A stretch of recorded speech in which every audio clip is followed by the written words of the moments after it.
Winter stations are essentially temporary art installations built in and around the lifeguard chairs that dot the beach. Part of the idea was to bring a little bit of vibrancy back to the beach and use the lifeguard chairs as armatures for temporary artwork.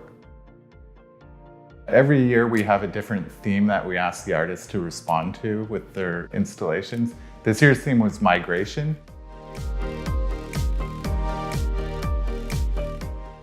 The design that we submitted is called Ground Squared. So our installation is connected to the theme of migration because we're asking the user to reflect on our impact on the environment.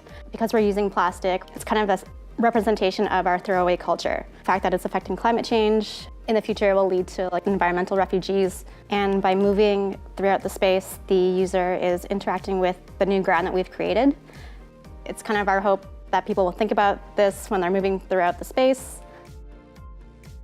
This design challenge is different from my regular coursework because it actually shows you what you have to do in the real world.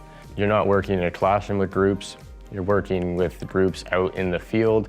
You're actually trying to solve a real world problem and you have a real site. It's not something theoretical, it's literal. This is the first time I've ever done something like this, a competition and just in general, this from start to finish build. I thought it was really good for me to really understand and grasp the design concept as a whole, so I thought that was really unique.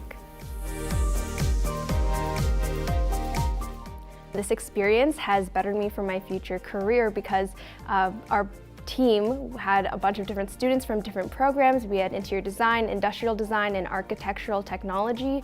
And just working together, it really prepared me for working with these people in the future because in the future our firms are going to be working together and it's all about teamwork and collaboration.